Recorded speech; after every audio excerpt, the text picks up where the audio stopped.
my father is from North Carolina. He lived there until he was in his teens. I think they moved when he was 14 or 15. My grandparents were both teachers. In addition to teaching, they also would take kids in who went to the school, like kids who either lived too far away from the current school, to be able to come consistently, or they lived in particularly difficult or rough home environments and needed like a little more stability so they could actually study and maybe do well in school. So they took lots of kids into their home, which is something that we learned like 10 years ago. Anyway, when my father and his brother were in their early teens, the family moved to New York because I'm not from North Carolina, so he had to get up here somehow. So they moved to New York, first to Harlem, and then out to Westchester. When they moved to Westchester, they had bought a ginormous home. Their family floor, but that house has, I keep missing the count. I feel like there were 9 bedrooms, but maybe there were 10. It's a very, very big house and a lot more space than we've ever needed.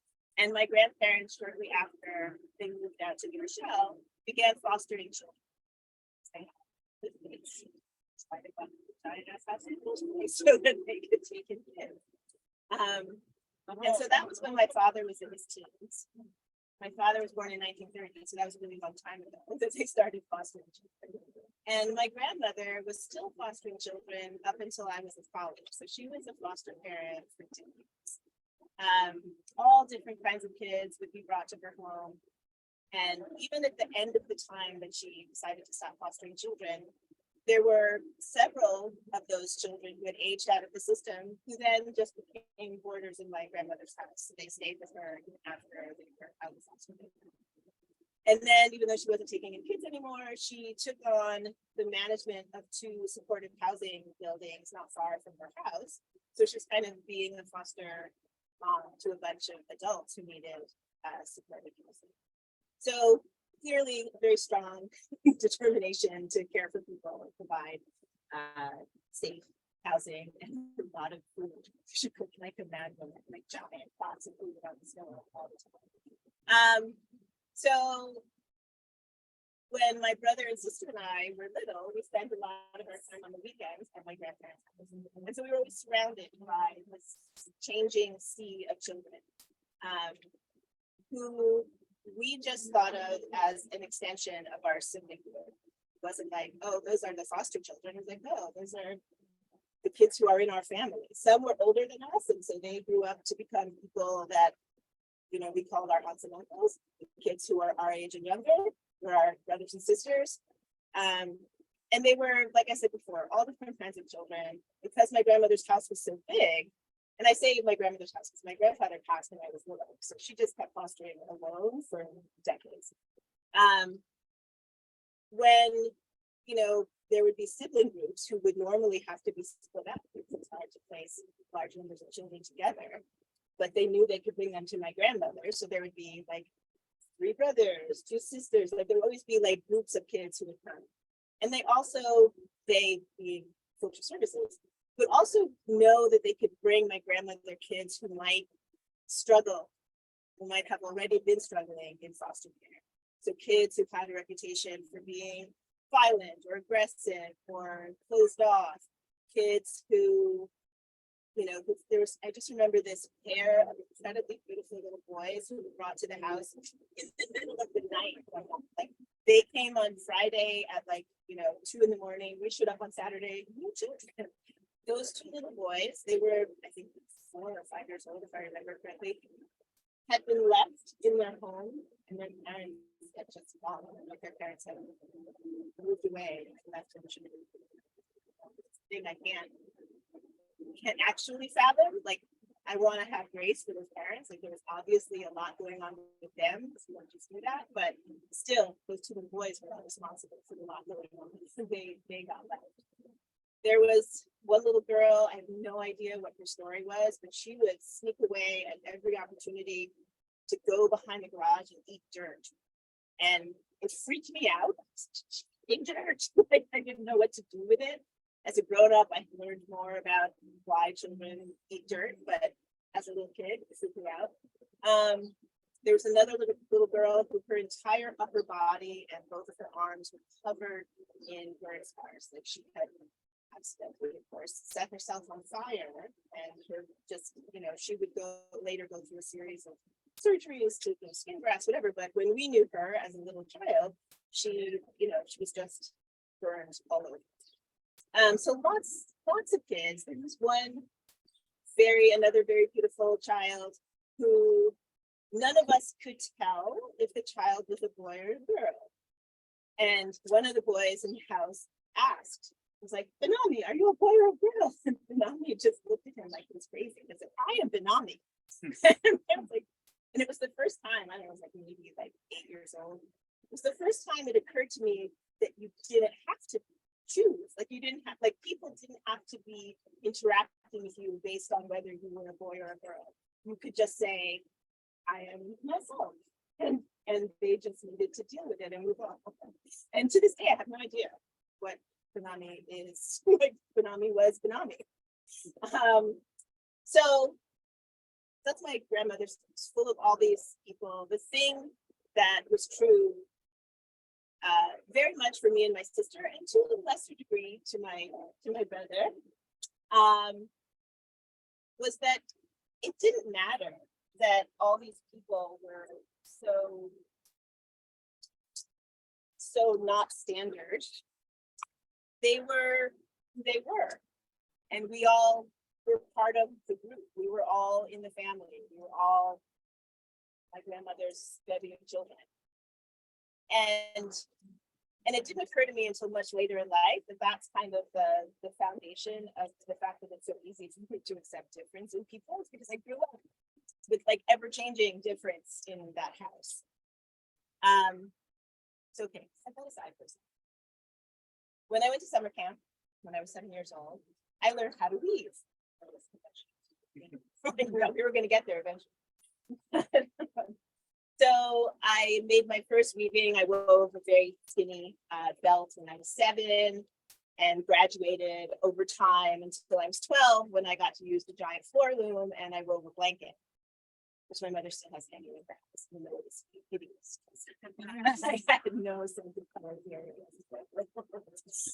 Anyway, but when you weave, when you're going to be weaving, there's all sorts of pieces that you need in order to make it work. You need the loom itself, of course. And as part of the loom, there are these things called petals, which the yarn is threaded through. And the yarn that you thread through the petals is called the warp yarn, and it's the tougher yarn, the yarn that like creates the structure of the fabric that you're going to create. And then there's the weft yarn, which is the softer yarn that is woven over and under the yarn that creates the drape and the color and the pattern, whatever it is that you're doing. And you need all, I mean, there's a bunch of other pieces too. You need all of those pieces. Like if you don't have petals, you can't make anything happen with your yarn. If you don't have weft yarn, your warp yarn does nothing. It's just like you have to have all of the pieces to make it all, make a fabric. And I thought about that when I was thinking about my grandmother and the way she continued to reshape her home every time she got a new group of children or a new child or whatever. She would reset up her loom over and over again. Do I need to choose a tougher warp yarn so that it will hold this group together better? Do I need to wrap the weft yarn more gently around the shuttle so that it will actually not break as it feeds through the warp? And that she did that seemingly intuitively, that she just knew how to make small changes in her house so that all of those people who in theory should not have been able to live so easily and cohesively together could actually be woven together to create that family. And that's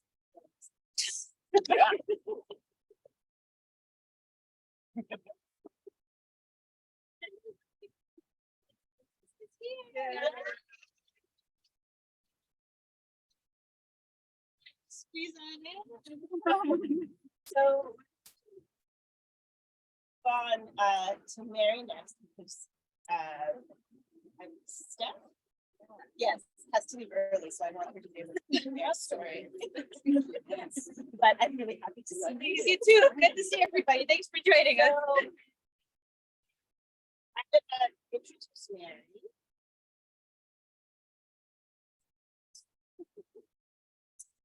I told Mary when she sent me her bio that I was gonna edit it and make a short bio, but I lied because I keep reading it over and over again. I was like, everything in here is what you need to hear. There's no reason to shorten it. There's nothing boring about this. If you are bored, it's because I'm reading it down.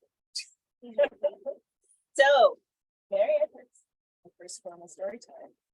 Mary is a composer and sound artist whose interdisciplinary practice encompasses installation, film, and theater scores, environmental soundtracks, and cinematic audio.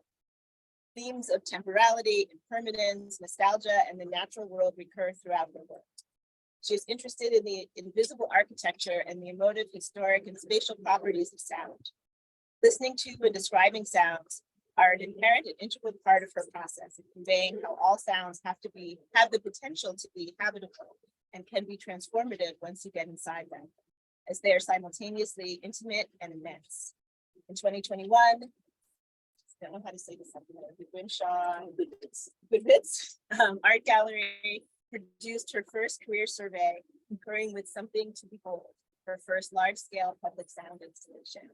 As the 2022 artist in residence for the ACA Soundscape Field Station, she was living and working in Canaveral National Seashore, audio recording and researching for her book and interactive project, Conservation Conversation, as part of the Atlantic Center for the Arts.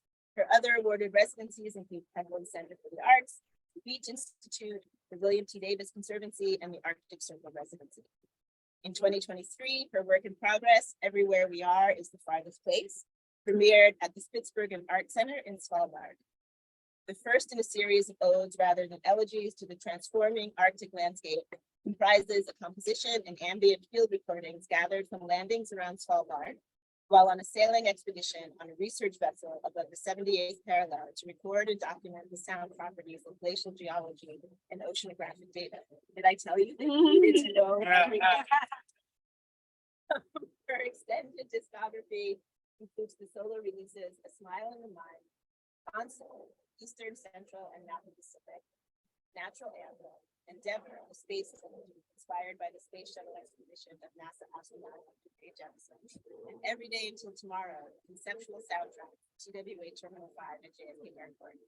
Her writing has been published by Oxford American, Invert Extant, UK, the Mentor and Matters series, the Santa Barbara Literary Journal, and the anthology Joy Has a Sound, Black Sonic Visions. Mary Edwards holds a Master's of Fine Arts from Bartlett College. She lives in New York and works internationally. Everybody, please welcome Mary Edwards.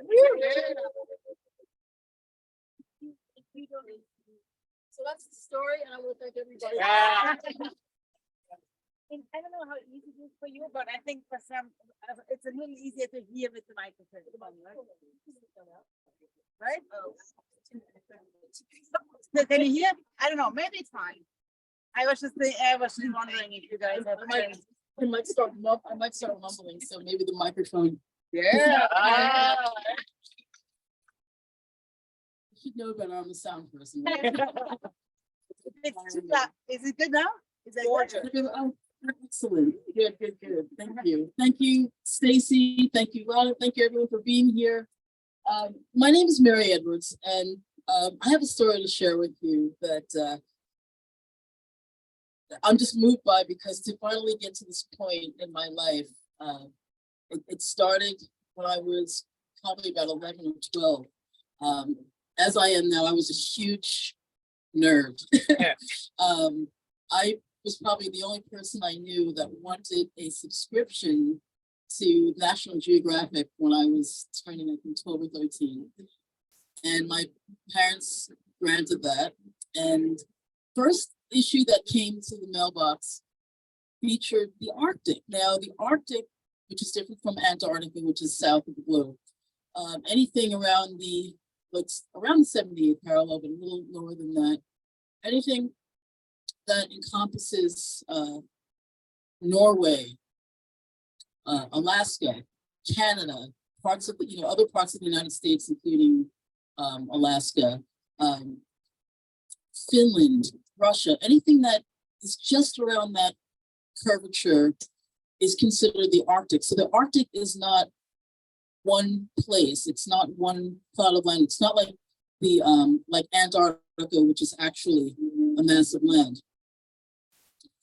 And so when I was studying this issue, I was just so fixed with this idea of going somewhere so, as I thought, remote and cold. I somewhat like wintertime, but they say there's no such thing as bad weather, just bad clothing. So if you're equipped, it's really not a bad place to be. But growing up in New York, we've seen Arctic blasts and experienced very cold temperatures.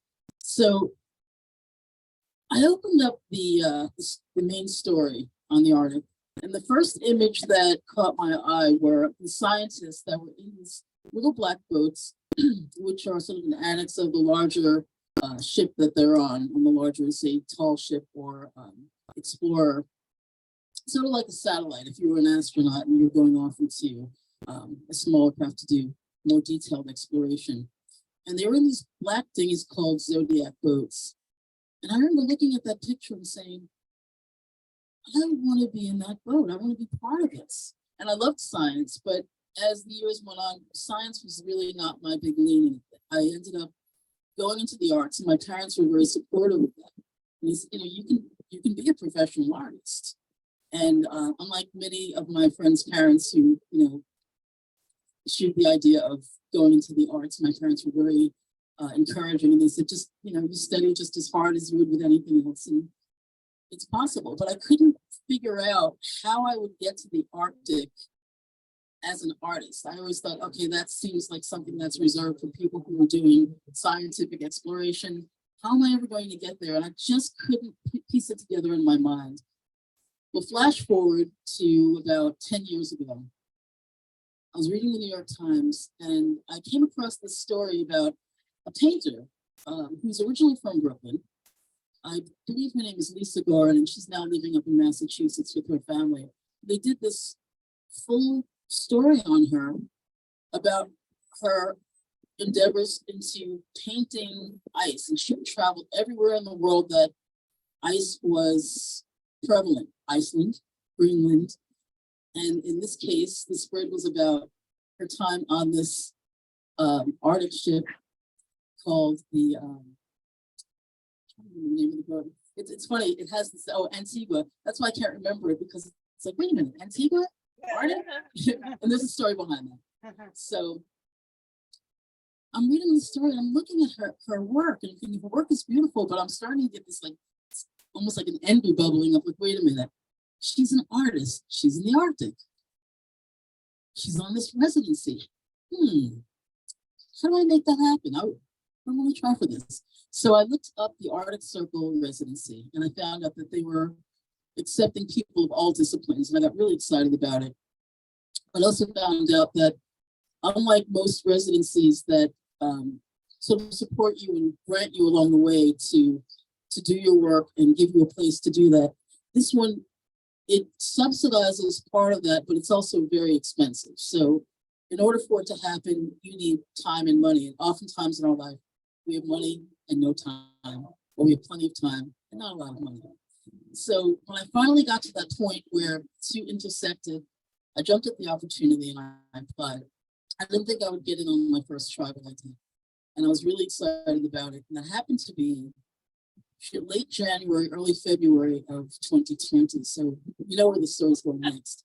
So despite all my excitement, everything came crashing down, and that the expedition that was supposed to take place that October got postponed into 2021 and then again into 2022. But at that point, I was feeling a bit exhausted at this idea that, are we ever going to get out of here? Because nobody wants us.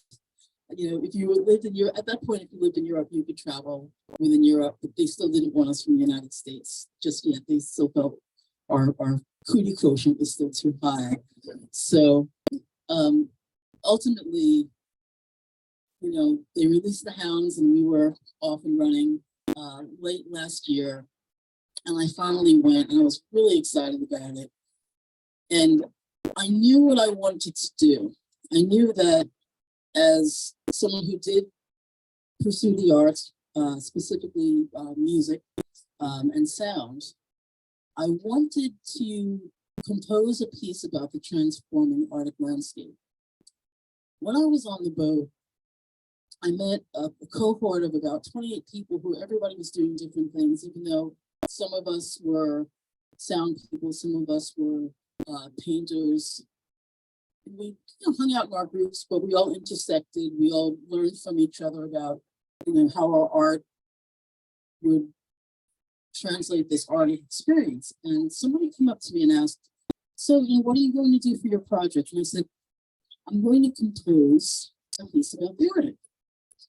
And he, without asking me, he said, oh, so you're writing an elegy? And I went, I'm writing an ode.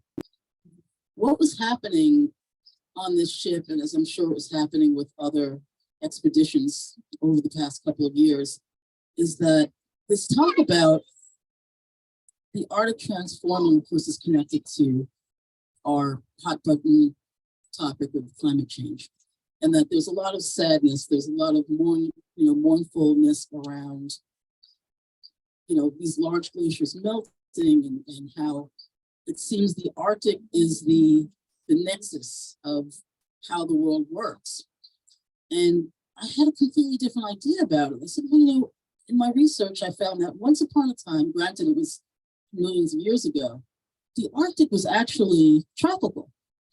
So it's bound to transform. And yes, we are partially responsible for climate change, but then it's just evolution. It's the way things are moving. And even if it means that we're accelerating it with our misuse of the way the world works, some things are just bound to change. And I wanted to sort of structure that sonically. And I started recording not just the sound of the calving glaciers or the ice, but I started interviewing people about their points of view on how they felt about this and how informed they were, because there's more than one conversation that takes place about the Arctic. And I also thought about climate change in relation to this idea of things being remote and far away. And when I told people I was going to the Arctic, people who lived here in New York, and at the time I was living in Georgia, typically the first reaction was, you're going to the Arctic? Why would you go to the Arctic? I'm like, well, I've been wanting to go since I was about 12 years old. What are you going to do? That you're going to freeze to death. Well, I found that the temperatures there were really not much colder than they are here in the middle of December. So it's really not that much different. There's this idea that a place that perhaps not many people will visit, unless they have a reason to go there, that's really this concept of things being foreign or remote or far away. But the truth is, when you get, in this case for me, it was going up to Norway, the northernmost part of Norway, and then flying up to the northernmost part of the world, which is Svalbard, which is a Norwegian territory. Yes, parts of it are remote, but when you land in the main city of Longyearbyen, they actually have better internet service there than we have here. I was there long enough to say I never had a bad meal.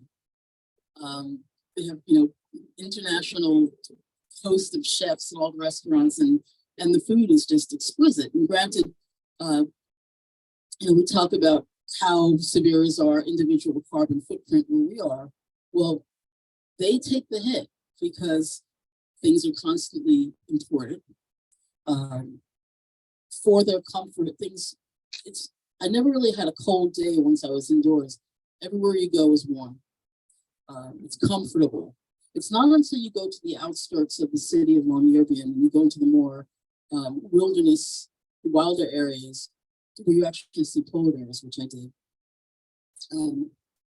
That it's, you're dealing with the elements in a way that is not much different from, say, going up to the Adirondacks in the middle of the winter. But it's this myth that I wanted to debunk about this place that is really not any further.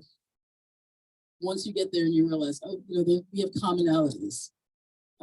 If you're not from the Arctic, if you're not from Scandinavia, or if you're not from Alaska, if you're from the South, there's actually commonalities between the way we live and the way we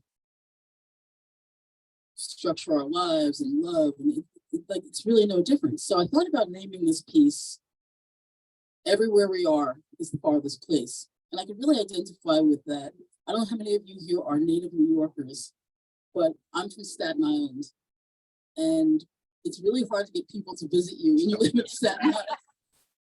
But somehow coming into Brooklyn, Manhattan, Bronx, it's a no-brainer for us, right? But if we invite someone to Staten Island, the response is often, oh, it's a little far, it's a day trip, and I'll come some other time. But why don't you come into the city? So I'm so used to this concept of being othered by way of geography. And it might sound trite, and it might sound small, but it's kind of funny when you think about it. But the same thing happens with the Arctic. When you mention, you know, the Arctic, and people think, oh my God, you better be careful. You know, is it safe? You're going to get eaten by a polar bear and you're going to freeze to death. And I'm thinking, I froze to death coming back to New Jersey, you know, a few months ago from after living in the South for about a year and a half. And it's this idea of othering, it's like unothering the others and decentering the centered. So sort of taking everybody out of their roles and their assumptions of how we relate culturally, how we relate geographically, and also how we are sensitive to climate change, sensitive to the sounds around us and the way we interact in nature. What I also wanted to do was, this will also debunk these myths about the Arctic being the coldest place on Earth, which, yeah, it's pretty cold, but that it's this barren place that is devoid of color. It is not. It is one of the most colorful places I've ever been to. When you get close up to the ice, and there's no Roy G. Biv pattern that you typically see in rainbows, you'll look down at a piece of ice and there'll be this like swatch of deep purple, maybe a swatch of orange right next to it.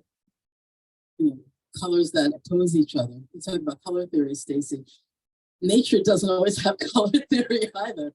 So you're looking down at this and you're trying to make some kind of sense about what you're seeing. You think, oh, there's a swatch of brown. I've never seen this like deep, rich mahogany brown embedded in ice, but it's the way the light reflects and whatever elements or whatever minerals are getting into this ice and sort of living in there forever.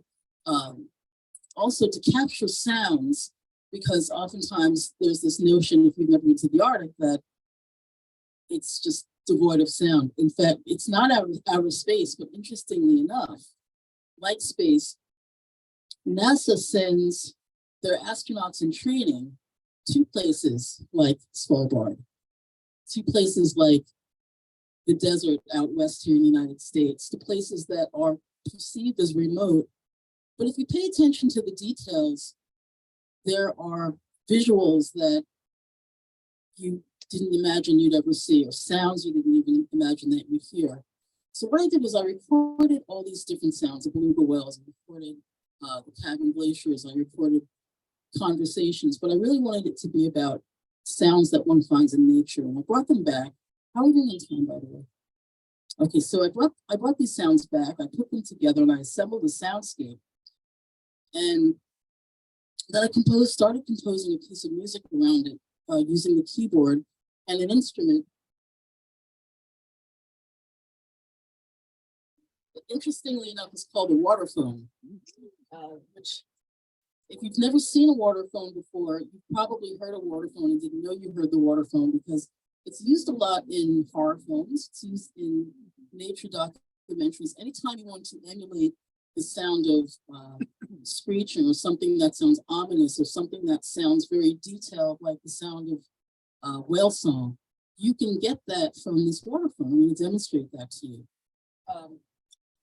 So what I did was I took the actual sounds from nature and I wanted to build upon that and create this narrative, almost a wordless narrative really, about what the Arctic sounds like to someone who has never been there or may never go.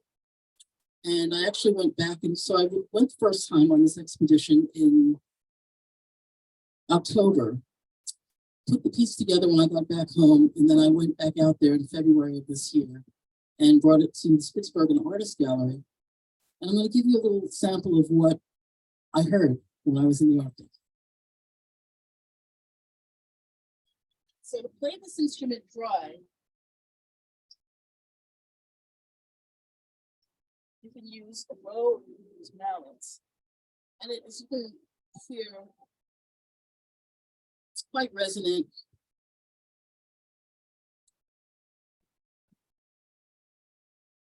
But the real fun part comes when you add water to water.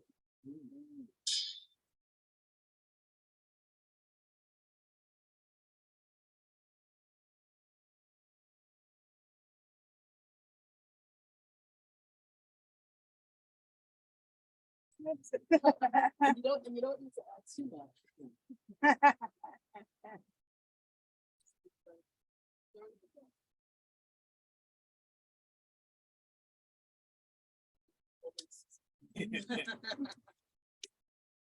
Just to make you disagree. So.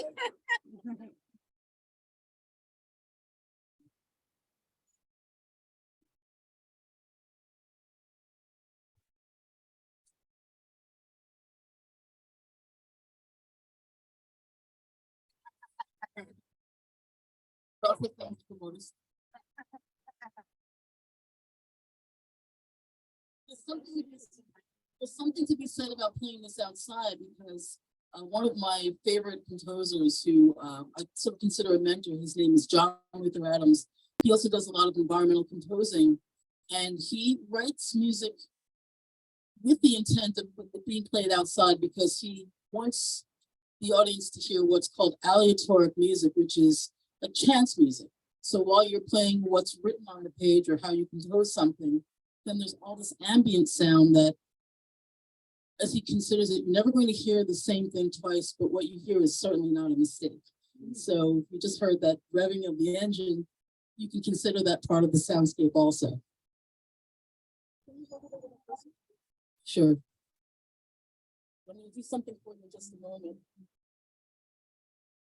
When I was recording the sounds in the water, I was using something called a hydrophone. This is the exact hydrophone that I used to submerge deep down into the fjords of Svalbard, where some of the largest glaciers, I mean, they were taller than any tall building you've ever seen and as wide and distant as numerous city blocks. I mean, distance is also an illusion because you get there and you're looking at something that's just so magnificent. You say to yourself, oh, it's looks like it's right there, but it's about like 100 city blocks away from you if you were to actually measure the distance.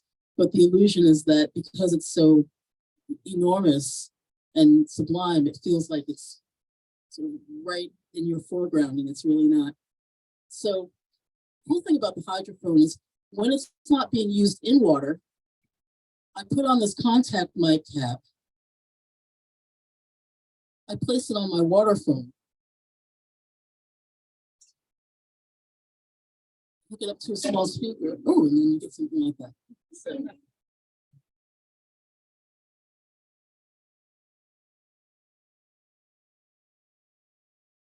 this sound right here that you're listening to is actually what it sounds like when the ship is pulling into the fjord, and it can't technically dock to the shore because everything up there is really as magnificent and gigantic as it is. It's also very fragile. So the tall ship, which is our research vessel, has to be parked in the middle of the fjord. And then we climb out of that and we climb into these small black boats known as the Zodiac, the very boats that I saw when I was a kid and said, how do I get into that? Well, I finally got into it. And from that boat, I was able to get even that much closer to the water, to the point where I took the chance. I couldn't do this for too much time, but I was able to take off my glove for about 30 seconds and just glide my hand in the water just to say, I finally touched it. I finally connected with the earth and the water of a place that I dreamt of being for so long. Just going to end this with sound. Maybe something a little bit more interesting to listen to. This is the sound of a calving glacier that at any given moment, large chunks of ice can just cascade down into the fjord and cause these enormous waves. Another reason why you cannot really get too close to these glaciers, because those waves then sort of cumulatively roll toward you and can, drag you under.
There was a school of whales that spent the early morning to the mid-afternoon hanging out near our boat and communicating with each other. Maybe they were even communicating with us, I'm not really sure. And it sounded very much like this.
Thinking you can do this.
Listening to your innermost desire to connect with something.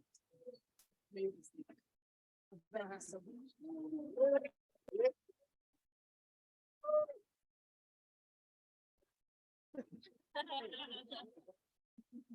free birds.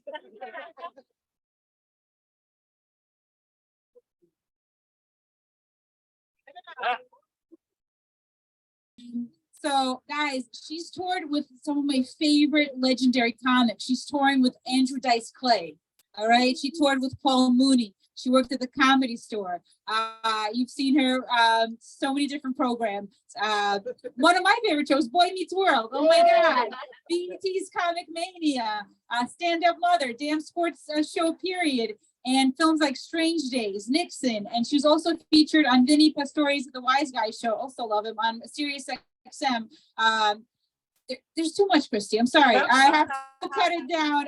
Okay, you guys should check out her new album. She just recorded, Brutally Yours, was released March 24th, 2023 on iTunes. I strongly suggest you check it out. It's on Apple Music, Spotify, Amazon Music, whatever music is streaming on. And nowadays you can hear her weekly podcast, Celebrity. I love Celebrity. Celebra. I need to learn how to read. You did spell it phonetically. Listen, I'm gonna blame my immigrant. I came when I was 7 from Ukraine. Okay, a long time ago.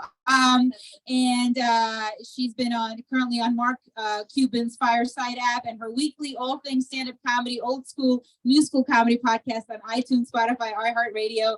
Guys, I am incredibly excited she's here. She is such a kick-ass comedian, and she's an incredibly kind and beautiful person. Guys, keep it going for Christy Miller. I love that I'm on all these shows that no one's ever heard of before. Here's another one. You just make shit up. I'm not gonna know. Just 33 podcasts. Nobody cares. I love it's like Hidden Figures. This is like Violet, like you're like my hero. Like you're amazing. And the water phone, I'm like, what iPhone is that? Like, no wonder why she got good Wi-Fi. Look at the antennas on the thing. Amazing. I just want to like shout out to all the men I slept with to get this gig. First of all, 27 years in and I'm still working the streets. You know, I need a date. I'll break a quarter. Anyway, you guys are like, what cool stories. I want to be adopted by your grandmother, by the way. What the fuck is that? Like a big house in Westchester. I am like, right now in this show, like you guys are so amazing and incredible and have these fascinating lives. And right now she's looking at me going, that's what the raisin and potato salad would look like if it was a person. You frown at it, but you eat around it, you know? And you don't want to hurt your white friend's feelings. Oh, God. I was trying to think of interwoven, like this whole, that looks like when I try to wrap my foot when I sprained my ankle. That's amazing. It's so great.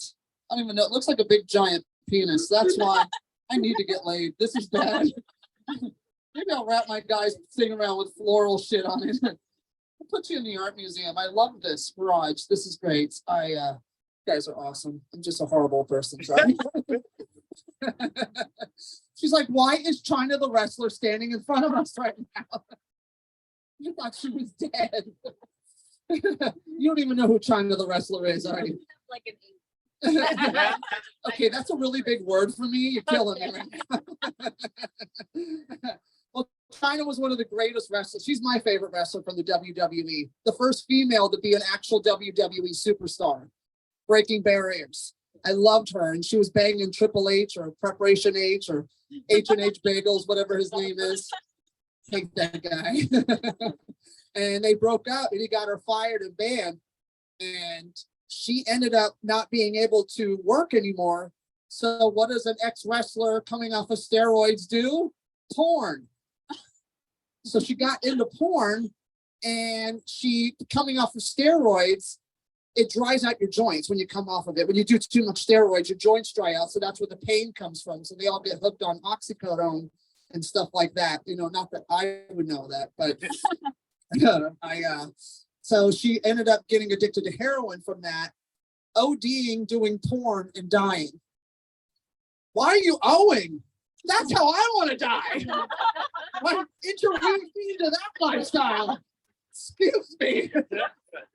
I don't want to get pushed in front of a train by a crazy guy, you know? I don't want to get cancer, you know? I don't want to like bleed out, you know, because I'm whatever. I don't want to die. I don't want to choke to death on COVID.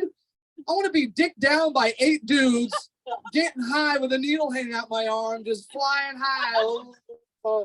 And there's dick everywhere. And I'm looking up and I see the light. And I'm like, I'm coming, Jesus. He's like, so am I too, bitch. You know, that's a great way to go. I'm sorry. She's like, why is Cher on steroids talking to me right now? I'm on steroids. Interwoven. I love that thing. That is amazing. Like growing up, I want, like all my friends, I grew up in the Bay Area in San Francisco and Oakland, and all my friends, you know, when we got to high school and out of high school had weaves, and I'm like, I want a fucking weave.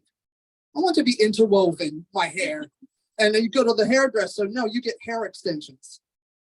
Like, I don't want hair extensions. I want to weave. I want to be interwoven like my girl here. Her hair looks flawless. I don't want like some piece of hair hanging off the back of my head. That's like a really bad comb over. I feel like Gallagher at that point. Just gluing a beard on the back of your head. That's the white girl version. No, interweave my head. Give me a lace front. It's such a like, I love lace fronts. I'm so jealous. Like, it's so beautiful. Like, you can have every hair. If I did that, they'd be like, oh, that poor girl has cancer. That is so sad. Except for Cher and Dolly Parton. 2 of the greatest. Oh my God, it's crazy. So yeah, I've been doing comedy like 27 years and have nothing to show for it. God, yeah, moving to Los Angeles in 1994, I think it was. I can't remember back that far. I remember OJ was on the freeway the same time I was. So, and that's when we had news on the radio. You listen to the AM radio. I'm in the U-Haul listening to OJ getting chased, and I was so jealous because he was actually driving faster than me. And I'm like, you have hot cops chasing you. Let's slow down. I'll be like, I killed her. Just come get me. Beat me with that big sexy baton, Big Daddy. Tough me to the bed. I don't care. But I went to the Comedy Store because I always wanted to be a comic. When I was a kid, I watched, you know, back in the 70s, late 70s, early 80s, we had this little channel that came out called Showtime. And it was only a primetime channel. So they would show movies like, ooh, the movies that just left the theater were so cool and controversial, like we're so hip. And then they would show comedy specials, and the HBO came out like 3 years later. So I really got hooked on comedy specials. And my mom growing up had all the comedy albums. We had Bill Cosby, Don Rickles, Cheech and Chong, George Carlin, Richard Pryor. And I grew up on all this stuff.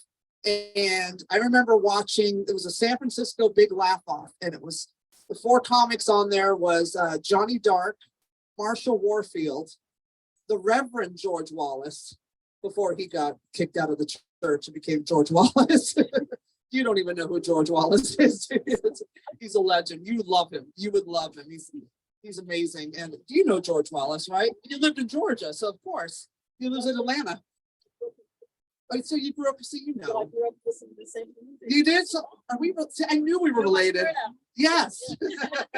I'm the year of the trash. Okay. Bonding with garbage. All right.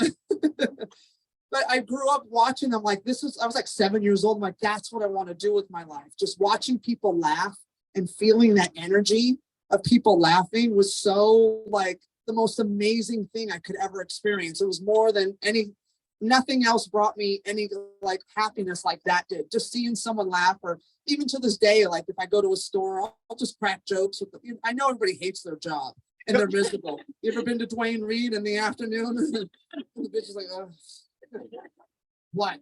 And you got to get the bitch with the key, you know? Can you unlock the shampoo? I know it's trying to run away. Or I got the bear trap ready for it in case it tries to run. They just got to hit the button and wait for them. You know, they hate that life. You know, I feel bad for them. So I try to make them laugh. But the moment when you see someone like that having a really shitty day and they start laughing because of something you did is like the most amazing feeling. It's like a drive-by gut bust, you know? Like I made you laugh, and I feel like I just fucked you, wiped my dick on the curtain and walked out, you know? Like, yeah. Tear that up. But yeah, so when I went to the Comedy Store, I remember years before that, in my teen years, I discovered Paul Mooney. And he was on an episode of Geraldo. Hold on a minute, let me get that name I just dropped. And put that away. You don't even know who Geraldo is. God damn it. How old are you? Like this many? No, I'm 39. Oh, I'm 53. To me, you're this many. I was sucking dick when you were still in diapers. That's a hell of a math equation, isn't it? Oh shit. You'll ace geometry. I don't even know what that means. But I discovered Mooney. He was doing this panel on Geraldo. And I remember looking at him and I went, oh my God, I am going to be his best friend one day. And I was probably like 16. Still lived at home with my mom. Didn't even know I ever had a shot at being a comic because I thought that was for special people. So I remember I was like about 16. I'm like, him and I are going to be best friends one day. And I don't know why I said that. I just felt it.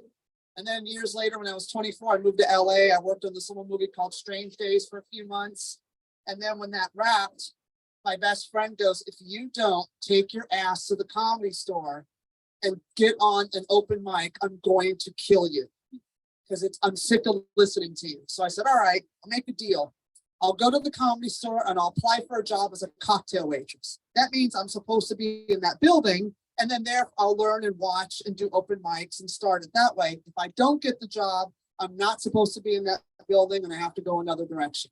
So of course I went to the Comedy Store and the day manager was a big old LA bear. You know, for those of you who know what bears are, big leather daddies with hairy chests and harnesses on a Tuesday afternoon at 3:30.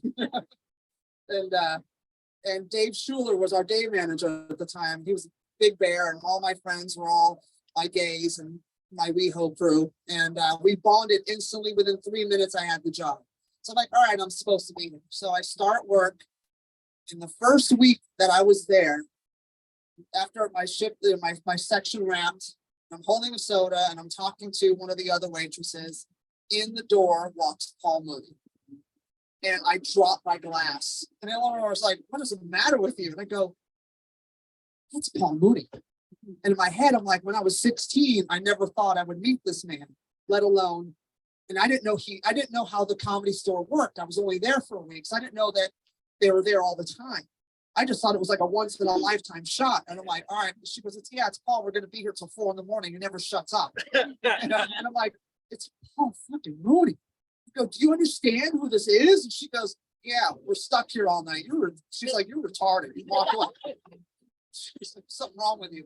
And in my head, I'm like, you're always too shy. You always hide. You never go up to the people you admire and tell them or meet them. Just get the balls up. So I grab my big balls off the floor, stuff them in. I'm like, all right, just go up to this man and say hi. Just say hi. You're going to regret it if you don't, because if you leave, you're never going to see him again. Not knowing he worked there every night. So I walked up to him and I said something to him to make him laugh. And he goes, okay. And he high fives me. And I go, I am such a huge fan of yours. I can't believe I'm standing in front of you and I'm going to die. And it goes, well, honey, come in the room.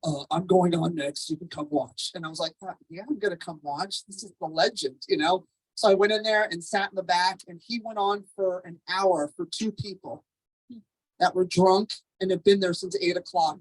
It's like 1 a.m. at this point. And he did a full hour drinking his little champagne split with a red straw. And talk about it's the end of the goddamn world. And I was dying and so in heaven about this man who I worshipped as a teenager is now my friend. And he got off stage and he goes, honey, I could hear you laughing the whole time. I go, considering that I was the only person in the world. I'm a loud piece of shit. Yeah, of course I am. And I'm just dying, like I'm hanging with Paul Mooney. And little did I know, like this was like a normal thing. And him and I became super close. He treated me like his own daughter. And I was interwoven into that man's life until he passed. And long live the king. That is my father. My real dad doesn't exist. He's dead. Go fuck yourself. And you're dead. He is really dead. It's okay. I'm really old. So. But to me, Paul Mooney is my father, my mentor. He taught me how to be me. And he taught me freedom. And it goes, I remember one night, I used to open for him at Caroline's, hence why I moved to New York. And I'll wrap this up so you can get on to Matt, because he's hilarious. And we're at Caroline's one night, and I just got off stage, and he would always stand in the back and watch my set every single night. And I crushed that room. And he was standing there, he goes, honey, they are going to want to lynch you. And I was like, what? He goes, no, honey, just be ready for it. They are going to want to lynch you. You have a freedom up there that none of these other comedians have, and they're going to want to kill you for it. He goes, be ready for it. And you know what? That man was right, because he gave me a place, him and Mitzi Shore gave me a place to be able to express taboo and crazy and dark and bring light to it and love underneath it, because face it, we're all in this together. We're all family, and we're all going to go out the same way in a cardboard box or a wrapped up. That's amazing. Thank you so much.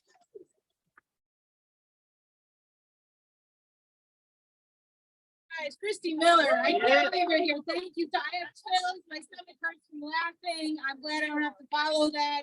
But Matt, you're gonna do amazing. So I'm happy. Matt, by the way, we just okay, you're having a moment. While you have the moment, I'll talk. I just hung out with Christy a few days ago. We went into Dwayne Reed, we went to Starbucks. Everybody loves her there. I'm like, Lana, just be nice. Don't make a bad impression. She's got friends here. Be nice to everybody. All right, so guys, we got our last performer, our last storyteller. You guys are a very warm crowd. I really appreciate you guys. I feel warm inside after. I want to hug Mary too after.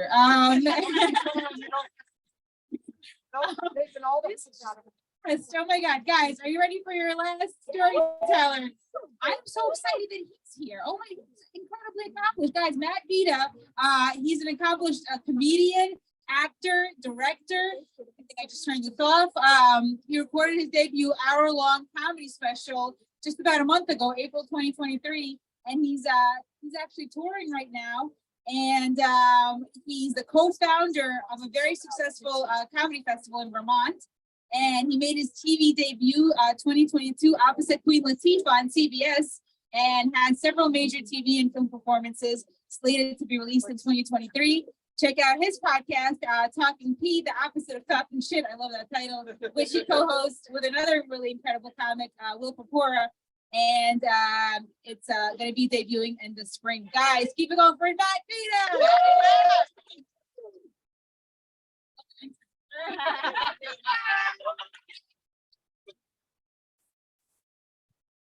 Wow. Okay. Thank you. Thank you. Thank you. I hope I get a hug at the end too, because I am fucking freezing.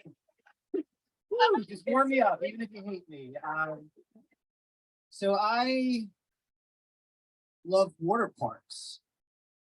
That's my icebreaker.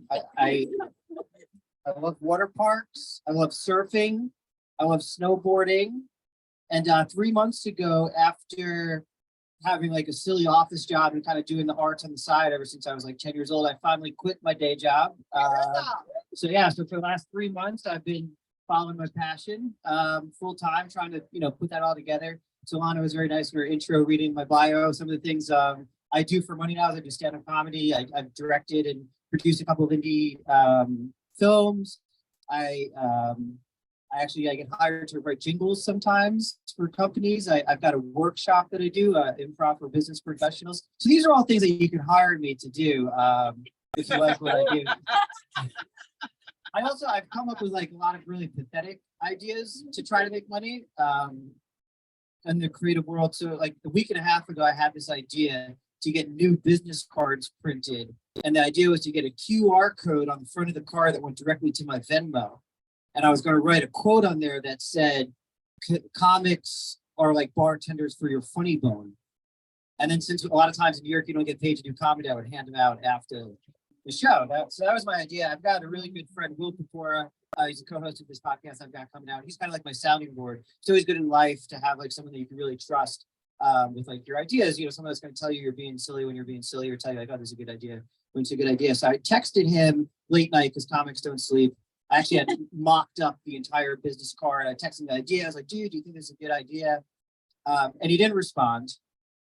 And then the next day came by, and the whole day went by, and he didn't respond, which is weird because me and Bill talk usually about 5 or 6, 7 times a day. So we went a whole day without talking. And then that night, true story, right as I was going to sleep, I was like, man, I haven't heard from Will yet. I was like, maybe that idea wasn't just pathetic. Maybe that was like offensive to like even say to like do that. So like as I fell asleep this year, I had a nightmare that night that Will was really mad at me. And the way it manifested was that he went to a water park with another comic. And the entire nightmare was just Will on like the 2-person tube having so much fun. And I was just like standing there like forced to watch it. And I'm not a name kind of person, but the other comic is actually a comic that no showed on a paid gig like 2 months before, which Lana knows like that's a no. So that was my nightmare. So I woke up the next morning and I had to call Will. I was like, dude, like, are you pissed at me? Like, I was like legit, like, is that like really an offensive thing? Like, just trying to live, dude. And he's like, no, it's a great idea. So I got the cards printed. But they take 10 days to get here, so I won't hand them out to you. So this past week, I was in Florida doing some shows Sunday to Wednesday this week. I just got back yesterday. And my girlfriend's also a really talented performer and comedian, but she's smart, so she still has a day job. So she was down there doing a conference. So I was like, free hotel, really fancy hotel, and I was able to book a bunch of very low paying gigs that like I wouldn't have been able to afford to honestly go do. It was like a really fun trip. Did a lot of like fun shows. The first night on Sunday, I did a show in a speakeasy attached to a strip club. Yeah, it was dope. It was really dope. I had a really good set. It was a very like rambunctious, like fuck with them kind of crowd, which I like. I like if Christy was here, I wouldn't have said fuck, but like Christy kind of opened up the door. Yeah. You're amazing for many reasons. Like the Kool-Aid man of comedy. Yes, I had a really fun Saturday. It was awesome. Then the headliner that went in after me, local guy, had his closing joke was actually about how about 2 or 3 years prior he went to a water park. Shit you not. And I went to a water park, and like he's a heavy set fella, and like his whole joke was like they weigh you before every ride. And like when I got there, I could go on all the slides, but by the end of the day, I guess I kept gaining weight because like I couldn't go on the slides by the end of the day. That was like his big closer. What I took away from that was like, dude, there's a water park around here.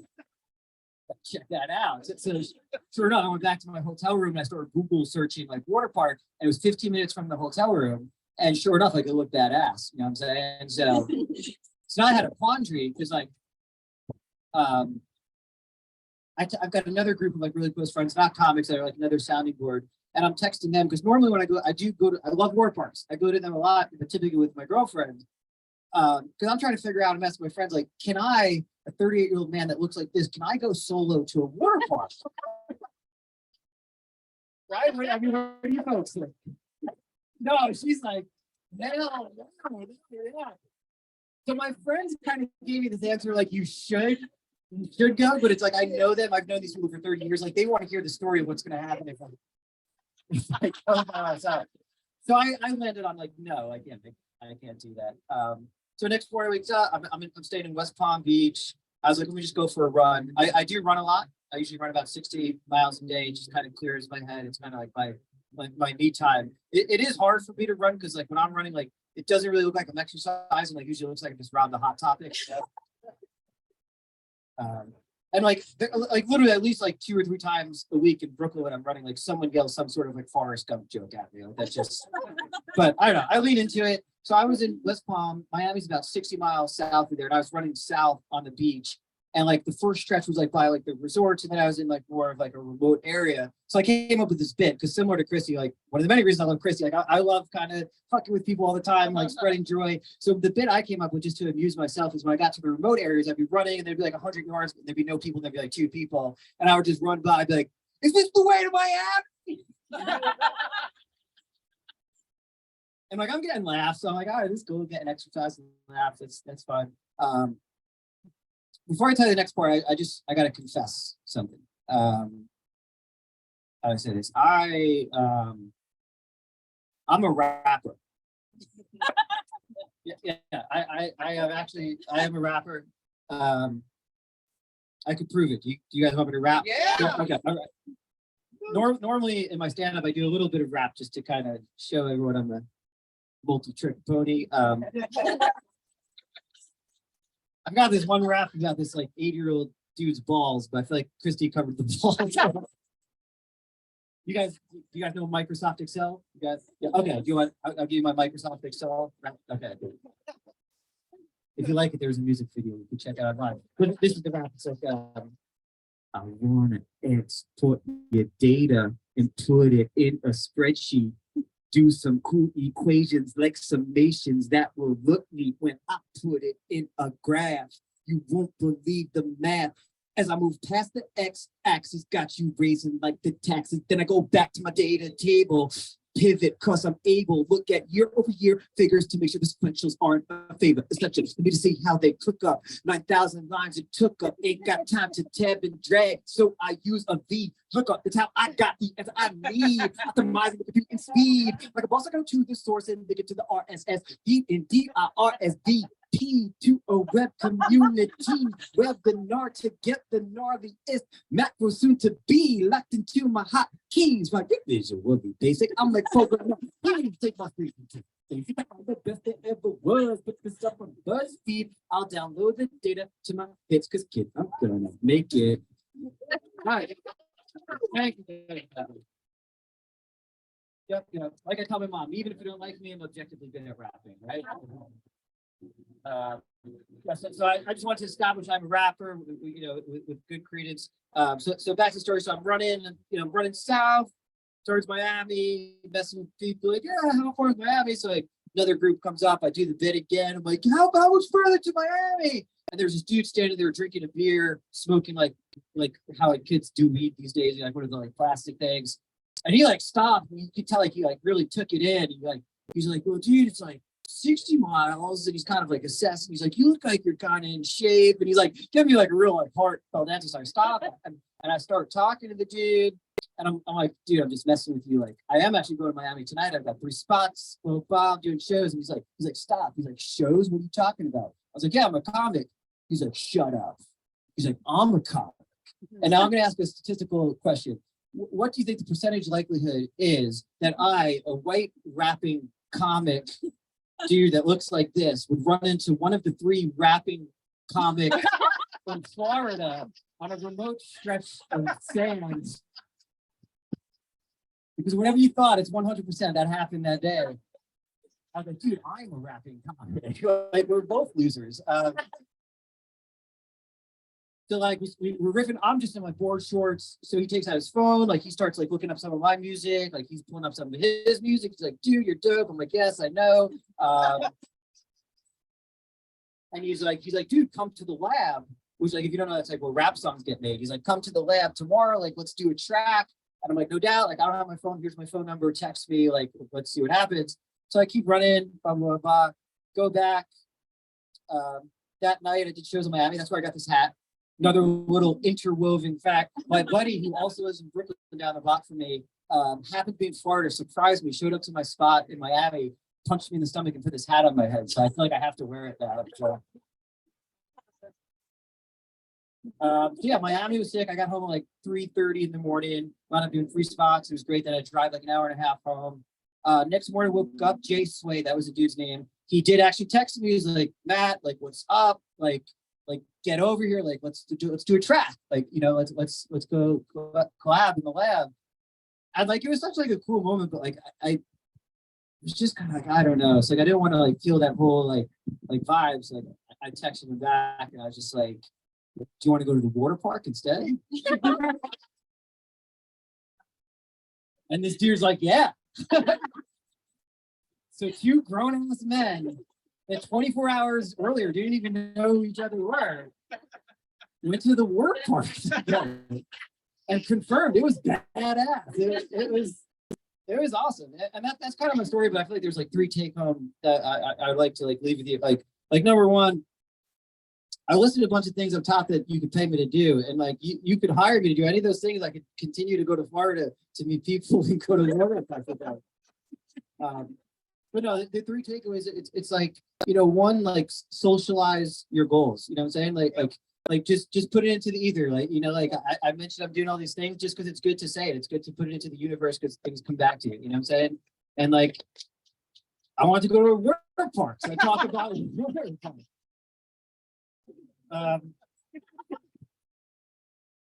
And my second takeaway is just like take chances. You know what I'm saying? Like take chances, talk to people, because like you never know who's going through something similar to you, like whether or not it's like something deep and awesome or someone just wants to go to the water park. So take chances on people, talk to people.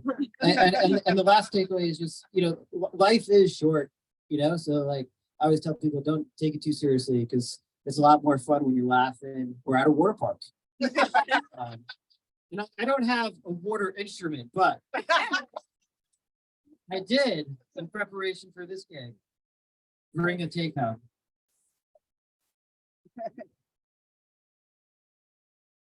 I took a picture of me and that dude at the water park. And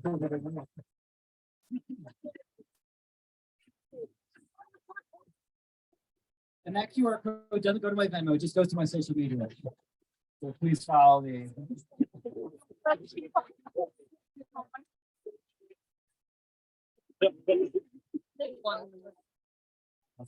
My name is Matthew. Thank you so much. This was super fun.